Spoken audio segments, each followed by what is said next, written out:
চাঁপাইনবাবগঞ্জে পদ্মার পানি বেড়ে ঘরবন্দি হয়ে পড়েছেন নদী তীরবর্তী এলাকার মানুষ। দর্শক, এ নিয়ে বিস্তারিত জানাতে যুক্ত হচ্ছেন সহকর্মী তারেক রহমান। তারেক, বর্তমানে পদ্মা তীরের কি অবস্থা দেখছেন এবং পানিবন্দীদেরকে সহায়তায় কোনো পদক্ষেপ নেওয়া হয়েছে কিনা, আপনার কাছে কি তথ্য রয়েছে আমাদের দর্শককে জানাবেন।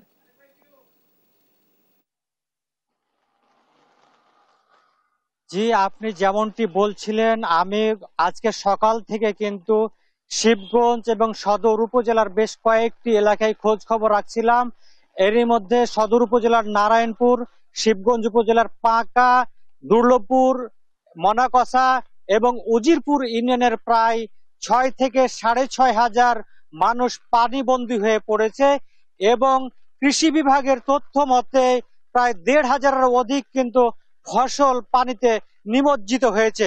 আপনাদেরকে আমি বলে রাখি যে সহায়তার যে বিষয়টি বলছিলেন, কিছুক্ষণ আগে আমার কথা হয়েছে চাঁপাইনবাবগঞ্জ এবং শিবগঞ্জ উপজেলার যে দায়িত্বপ্রাপ্ত উপজেলা প্রকল্প বাস্তবায়ন কর্মকর্তা প্রকৌশলী আরিফুল ইসলামের সাথে।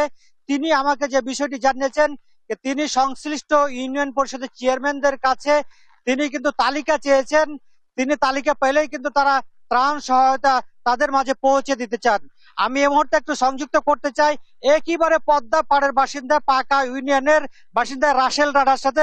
রাসেল সাহেব, আপনি একটু আমাদেরকে জানাবেন, আপনি তো পদ্মা পাড়ে বসবাস করেন, আসলে আপনার পদ্মার এলাকার অবস্থা কি একটু যদি সংক্ষেপে জানান। আমাদের পদ্মার ওই জায়গাটা হচ্ছে ফারাক্কা বাঁধ থেকে মোটামুটি 20 কিলোমিটার পার্শ্ববর্তী এলাকা। আমাদের বলা যেতে পারে প্রায় 90% ঘর বাড়ি পানিবন্দী অবস্থায় আছে, তবে 10% বাড়িতে বন্যার পানি ঢুকেছে, আর সবগুলোই ফসলি জমি প্রায় বন্যার পানিতে তলিয়ে গেছে। যদি খুব শীঘ্রই বন্যা নেমে যায় তাহলে আমরা কোনো রকম বাঁচবো, আর বন্যার পরিস্থিতি যদি দেরি হয় তাহলে আমাদের এলাকার কৃষকরা সহ সাধারণ মানুষ খুবই ক্ষতিগ্রস্ত হবে। আসলে এখন মানে মাঠে কি কি ফসল আছে? এখন ম্যাক্সিমাম যেগুলো ছিল আমাদের প্রধান ফসল কলাই, মাসকালাই, যেটা আমাদের চরাঞ্চলের মানুষের মাসকালাই, এটার উপরে সারা বছর নির্ভরশীল। আমরা যে মাঠে মাসকালাই গুলো ফেলেছিলাম, বপন করা হয়েছিল, সেগুলো ইতিমধ্যেই পানিতে তলিয়ে গেছে। এর জন্য ম্যাক্সিমাম কৃষকরা হতাশ। এছাড়া অন্যান্য ফসলগুলো এখন সবগুলো ফসল পানির নিচে।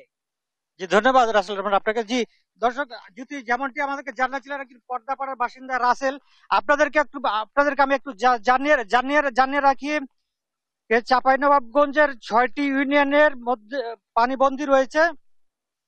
আপনাদেরকে বলে রাখি, সকালে আমার সাথে কথা হয়েছিল পানি উন্নয়ন বোর্ডের নির্বাহী কর্মকর্তা এস এম আহসান হাবিবের সাথে। তিনি আমাদেরকে জানিয়েছেন উজালের ঢলে গত সপ্তাহ ধরে পদ্মার পানি বৃদ্ধি পেয়েছে। গত 24 ঘন্টায় 5 সেন্টিমিটার পদ্মার পানি বৃদ্ধি পেয়েছে। পদ্মায় পানি বিপদ সীমা ধরা হয়েছে 22.5 সেন্টিমিটার।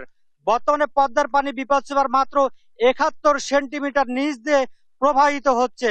তবে কিছুক্ষণ আগেও কিন্তু এই বৈরী আবহাওয়ার কারণে কিন্তু উপজেলা প্রশাসনের যে কর্মকর্তারা আছে তারা কিন্তু পদ্মা পাড়ের যে ওই পারে পাঁকা, নারায়ণপুর এবং দুর্লভপুরের যে বাসিন্দারা আছে তাদের সাথে কথা বলার জন্য এবং তাদের যে পরিস্থিতি সচক্ষে দেখার জন্য তারা কিন্তু যাওয়ার চেষ্টা করেছিলেন, কিন্তু বৈরী আবহাওয়ার কারণে তারা কিন্তু যেতে পারেননি।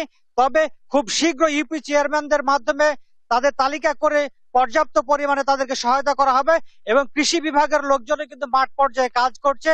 তারা আসলে কৃষকদের কি পরিমাণ ক্ষতি হচ্ছে, বিশেষ করে এই অঞ্চলের মাসকলাই আসলে গুরুত্বপূর্ণ একটি ফসল। এই মাসকলাই বিক্রি করে কিন্তু কৃষকদের সম্বল হয় এবং হচ্ছে কি যে তারা বেঁচে থাকে। দর্শক, এই ছিল আমার কাছে চাঁপাইনবাবগঞ্জ থেকে বন্যার সর্বশেষ পরিস্থিতি। আমাদের সহকর্মী তারেক রহমান যুক্ত ছিলেন চাঁপাইনবাবগঞ্জ থেকে।